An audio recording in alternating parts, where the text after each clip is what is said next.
اگر ہمارا معمول یہ ہے روزانہ تنہائی میں دعائیں مانگنے کا، پھر یوں کہا جائے گا کہ یہ ایمان کی سب سے کمزور، ایمان کا سب سے کمزور درجہ ہے۔ حدیث میں تو اسی طرح ہے، ہماری بات سمجھ میں آ رہی؟ یہ ایمان کا سب سے کمزور درجہ ہے کہ یہ روزانہ تنہائیوں میں اللہ سے دعا کرتا ہے منکر کو ختم کرانے کے لیے۔ میری بات سمجھ میں آ رہی؟ فرمایا ذالک اضعف الایمان، یہ تمہارا سب سے کمزور ترین ایمان ہے، سب سے آخری درجے کا ایمان ہے۔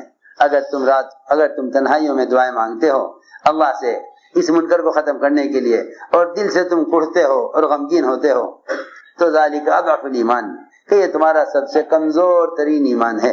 ذرا آج اس بات کو سوچو کہ اگر ہم روزانہ تنہائیوں میں دعائیں مانگ رہے ہیں سارے عالم سے منکر کو اور فحش کو ختم کرنے کے لیے، تو یہ اصل میں ہمارے ایمان کا سب سے کاش سونے والے بات سنتے، کتنی اہم اور ضروری بات ہے، ہم نے توجہ نہیں دی اس طرف۔ جی ہاں، لوگ یہ سمجھتے ہیں بس صحابہ کی طرح ظاہر کے خلاف مدد ہونے لگیں تو سمجھ لو کہ ایمان بن گیا، اور اگر ظاہر کے خلاف ہماری مدد نہیں ہے تو سمجھو کہ ایمان نہیں ہے۔ حالانکہ صحابہ کرام نے کبھی بھی اس کو ایمان نہیں سمجھا کہ اللہ تعالیٰ صحابہ کو اللہ تعالیٰ دنیا میں مال دے دیں، اللہ نے اس کو کبھی ایمان نہیں سمجھا، بلکہ اللہ نے صحابہ کرام کو جو مال اور فتوحات راضی ہو کر دی ہیں، صحابہ کرام ان سے اتنا ڈرتے تھے کہ صحابہ دنیا سے روتے ہوئے گئے، مالدار صحابہ دنیا سے روتے ہوئے گئے، اے اللہ اگر تو نے کفر کی حالت میں موت دے دی ہوتی تو جہنم میں جاتے، پھر اگر تو نے اسلام لانے کے بعد فقر کی حالت میں، غربت کی حالت میں، فقر و فاقی کی حالت میں، غربت کی حالت میں موت دے دی ہوتی تو ہم یقیناً جنت میں جاتے۔ اب تو نے ہمیں مال دے دیا ہے، اب ایسا معلوم ہوتا ہے کہ تو قیامت میں یہ کہہ دے گا کہ تمہیں تمہارے عمل کا بدلہ دنیا میں مل گیا ہے، اب آخرت میں تمہارے لیے جنت کا کوئی وعدہ نہیں ہے۔ کیسی عجیب بات ہے۔ میں اس لیے فرق ظاہر کرنا چاہتا ہوں کہ اس زمانے میں یہ مسلمان یہ سمجھتا ہے کہ بس ظاہر کے خلاف دنیا مل جاوے اور غیبی مدد ہو جاوے تو ایمان بنا، اور اگر کوئی جماعت اگر واپس آ کر کاغذ سنا دے گی نا کہ جی ایسی اللہ کی مدد ہوئی، ایسی مدد ہوئی، تو دوسرے سوچیں گے بھائی ان کا تو ایمان بن گیا اور ہمارا بنا نہیں۔ اسی انتظار میں رہیں گے کہ کب ہماری مدد ہو ظاہر کے خلاف۔ میرے دوستو عزیزو، خوب سمجھ لو، اگر میں اور آپ 24 گھنٹے میں سے کسی وقت تنہائی میں واقعی دل سے غمگین ہو کر اللہ سے رو کر دعاؤں کے ذریعے منکر کو ختم کرا رہے ہیں تو یہ ہمارے دل میں ایمان کا سب سے کمزور درجہ ہے۔ اور اگر یہ معمول نہیں ہے خدا نہ کرے، اور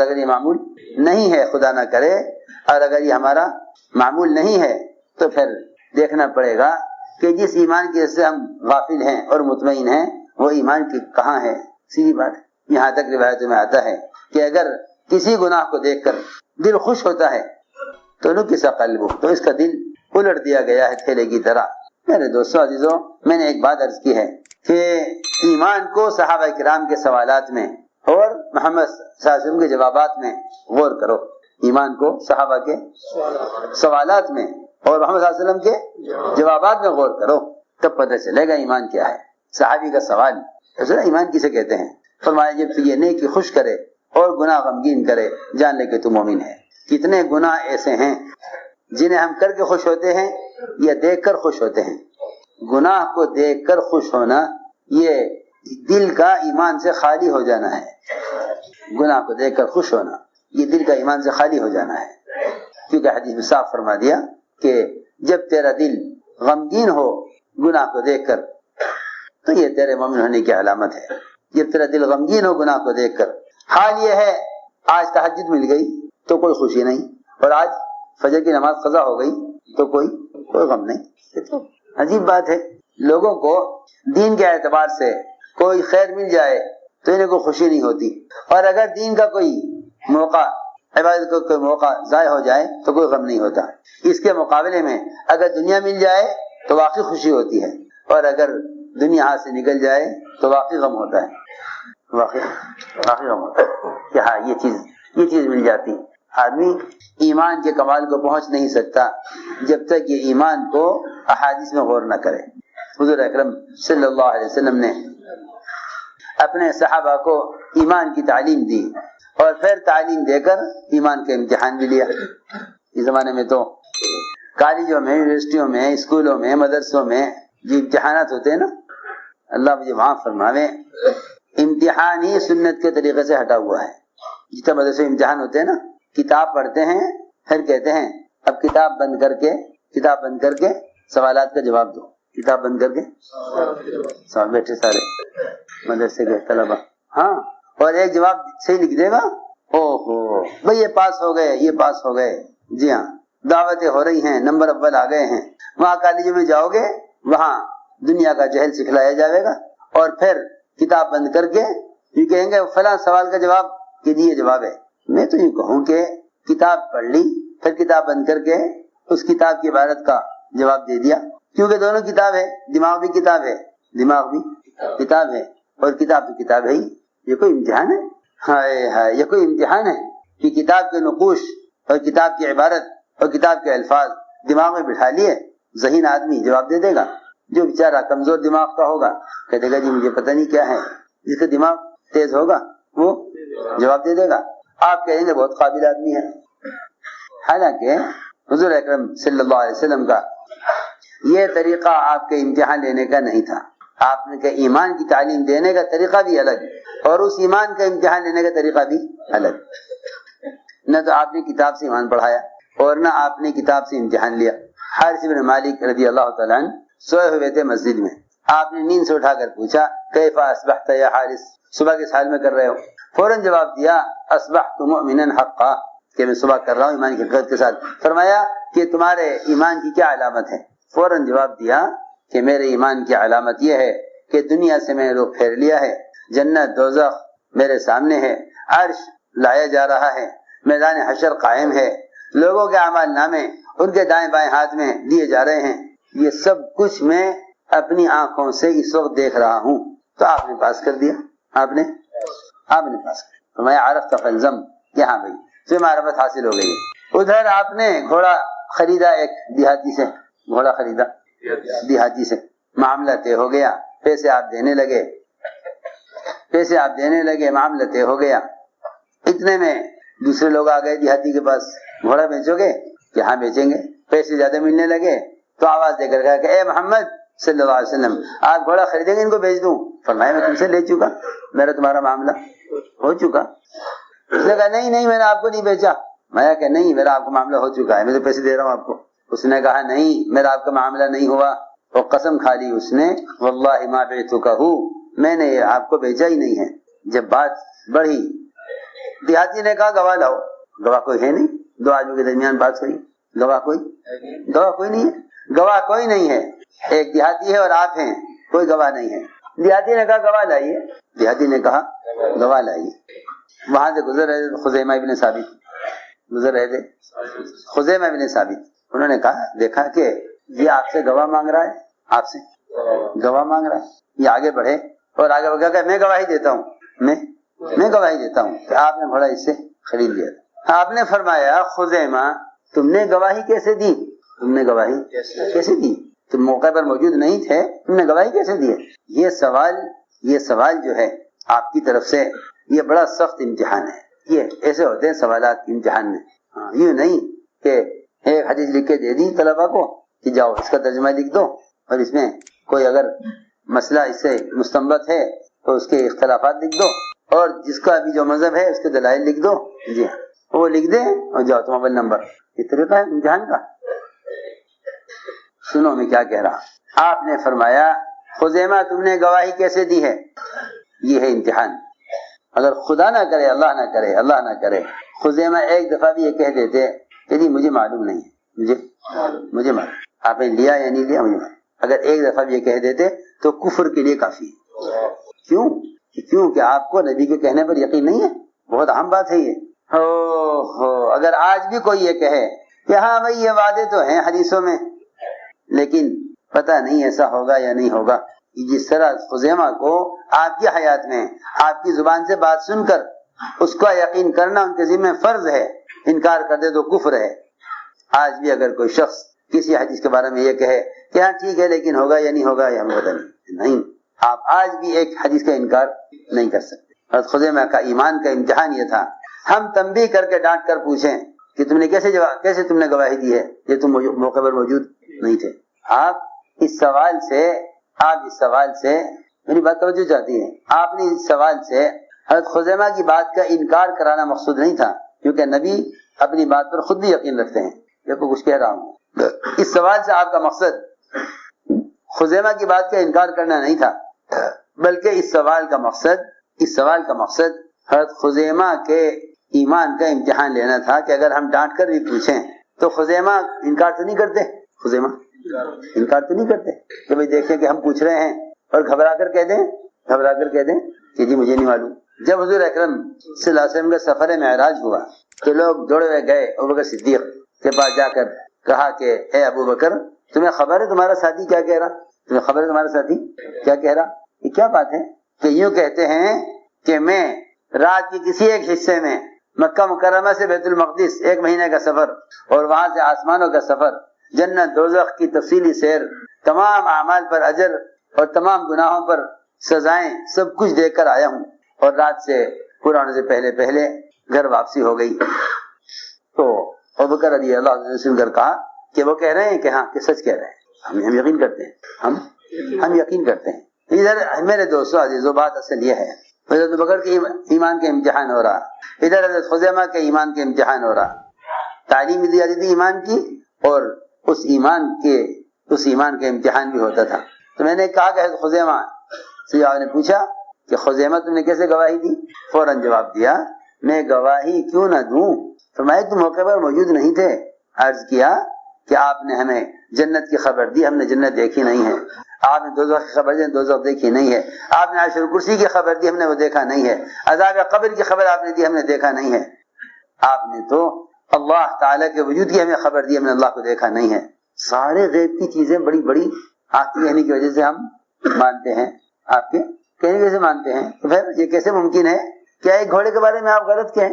تو آپ نے ابھی فارغ ہوئے نا طلبہ، ابھی کہیں گے کہ جی ہم گھر جا رہے ہیں، وہاں مسجد میں نماز پڑھانے کے لیے تقرری ہوگی، تو وہ کہیں گے سند لاؤ، تو ہمیں سند دے دیجیے تاکہ ہم وہاں جا کے دکھلا دیں کہ ہم کاشف العلوم میں پڑھ کر آئیں کہ دیکھو سند پڑھا ہو مگر لکھا ہوا ہونا چاہیے۔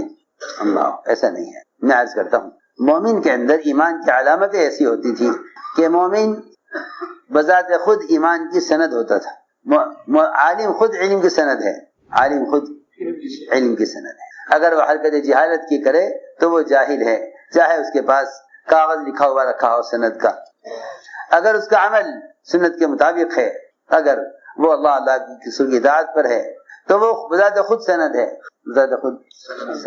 اگر تم ایسے بنو تو لوگ تم سے سند مانگیں گے نہیں، اور اگر تم ایسے نہ بنو تو پھر تم کاغذ اٹھائے پھرو گے سند کا کہ دیکھو بھائی ہم فلاں مدرسے سے فارغ ہیں۔ ارے تمہارے فراغت کا یا تمہارے علم حاصل کرنے کا کے لیے تمہارا علم عملی بتلا دیتا کہ تم عالم ہو، تمہیں اسی کیا ضرورت تھی کہ تمہارے پاس سند ہو جس سے معلوم ہو کہ تم عالم ہو۔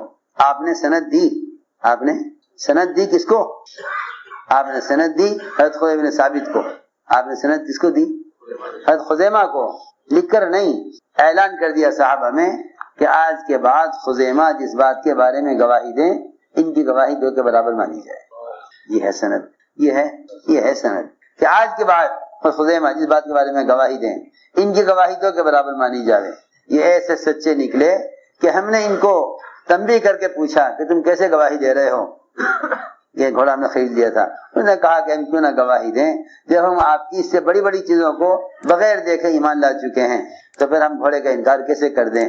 نعوذ باللہ کہ آپ غلط کہہ رہے ہیں یا ہمیں خبر نہیں ہے۔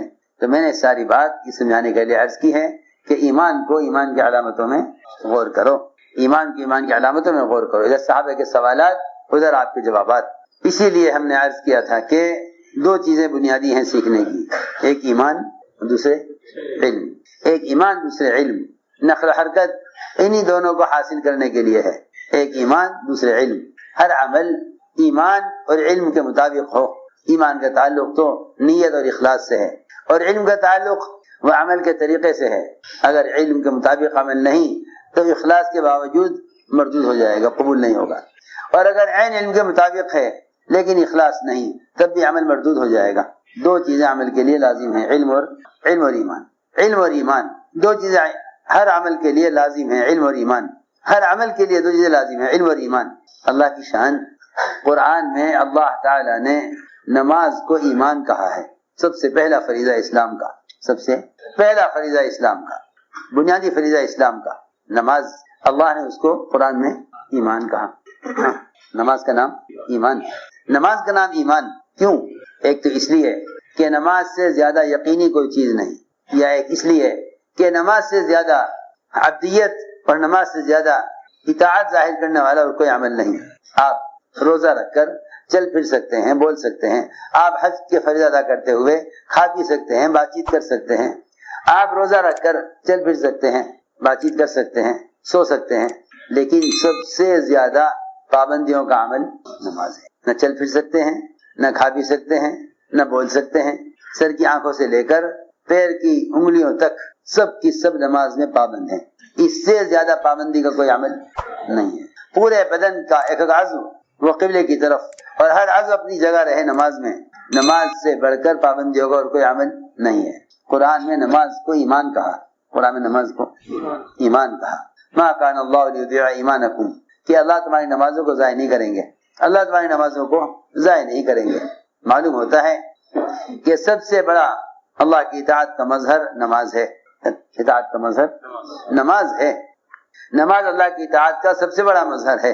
لیکن چند چیزیں ایسی ہیں کہ اگر ان کا اہتمام نہ کیا جائے تو نماز جو اسلام کا رکن ہے اور اسلام میں انسان کے سر کا درجہ رکھتا ہے، یہ ہے کہ یہ نماز اگر علم کے مطابق نہیں تو یہ نماز قابل قبول نہیں ہوگی. اس لیے فرمایا کہ نماز سے لے کر حج اور زکوٰۃ اور روزہ تک سارے فرائض کی قبولیت وہ علم پر موقوف ہے. علم پر موقوف ہے. یہ علم پر موقوف ہے. اس لیے فرمایا کہ امت دو چیزوں سے غافل ہے، علم اور ایمان. علم سے کیوں غافل ہے؟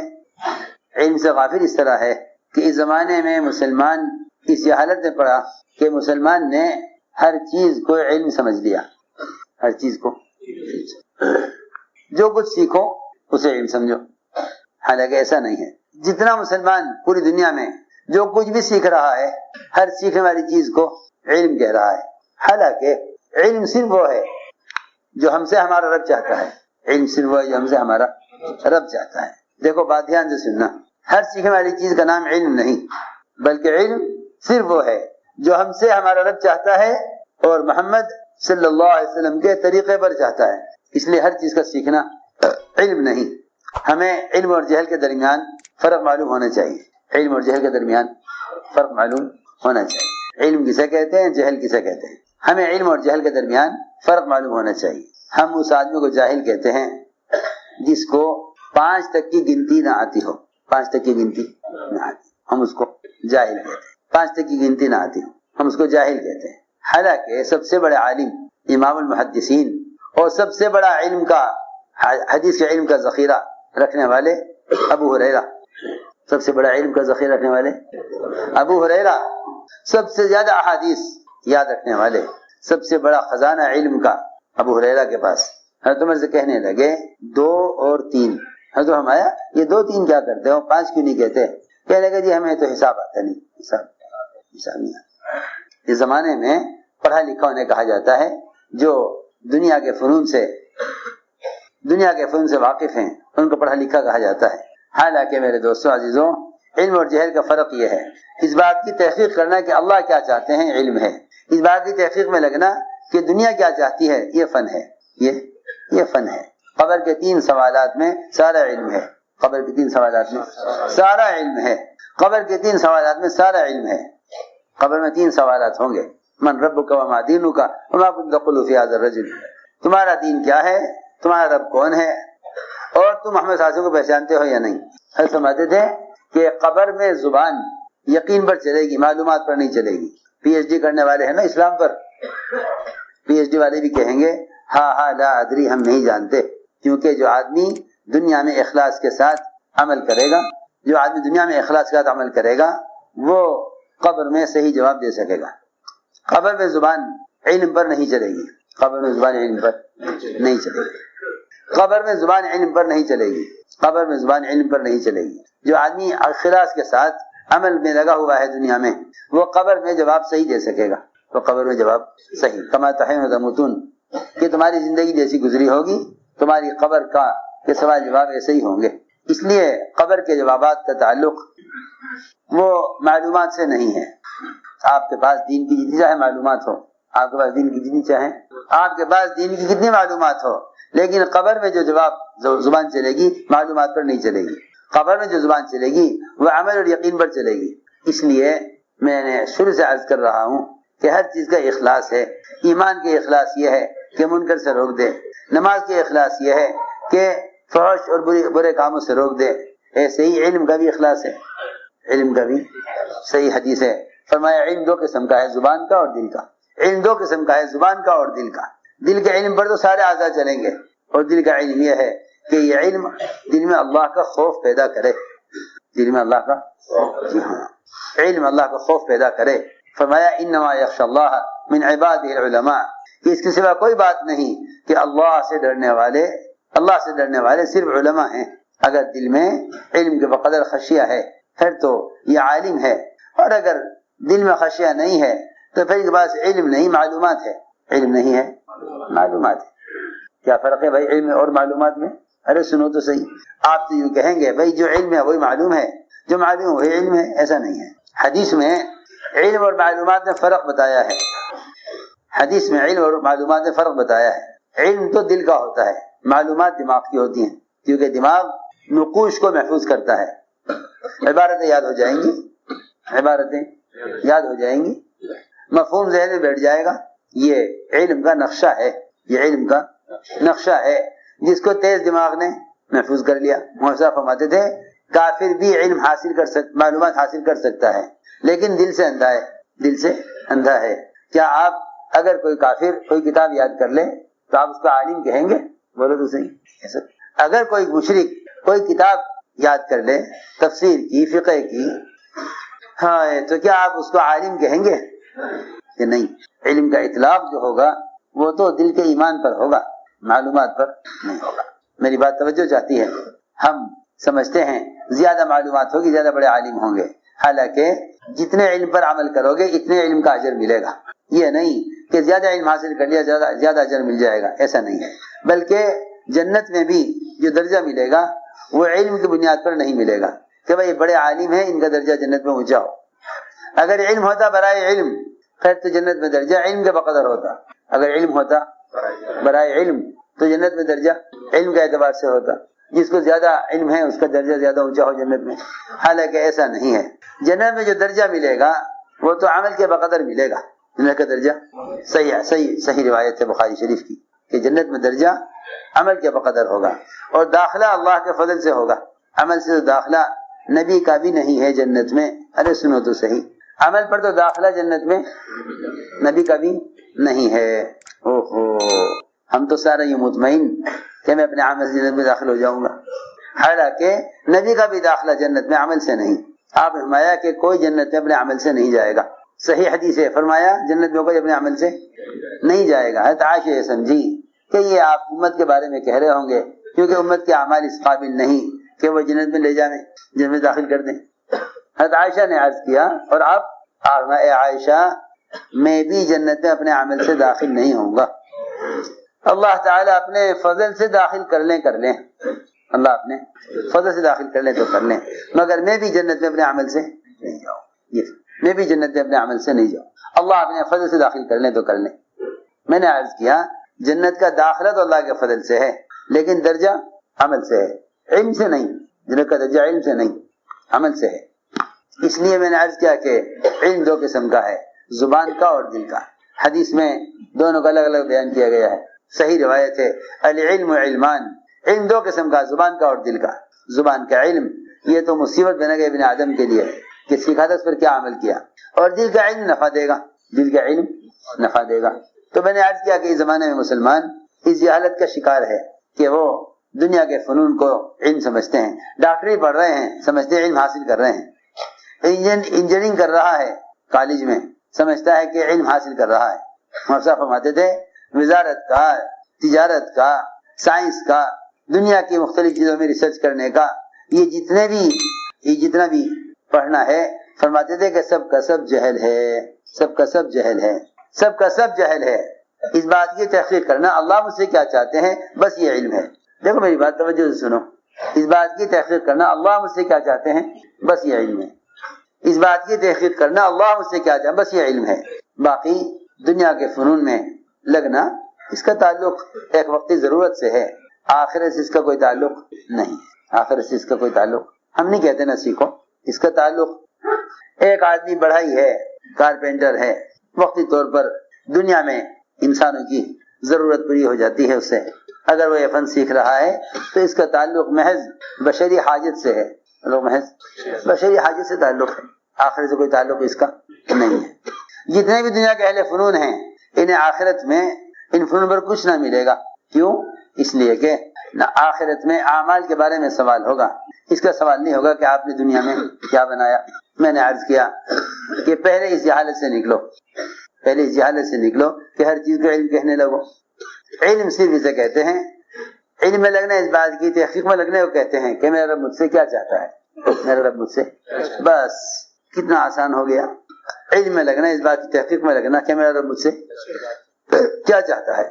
حضرت عمر رضی اللہ تعالی عنہ علم حاصل کیا، علم حاصل کیا، قرآن کا بھی حدیث کا بھی. سب سے زیادہ آپ کی منشا کو پہچاننے والے عمر، بلکہ ایسے عمر کہ اس درجے کا علم رکھنے والے، اس درجے علم رکھنے والے عمر رضی اللہ تعالی عنہ حلال چیزوں کے نقصانات دیکھا کرتے تھے. حلال چیزوں کے نقصانات دیکھا. آج کل کے پڑھے لکھے میں جو کچھ کہہ رہا ہوں توجہ سننا، آج کل کے پڑھے لکھے یہ تو حرام چیزوں کے منافع دیکھتے ہیں.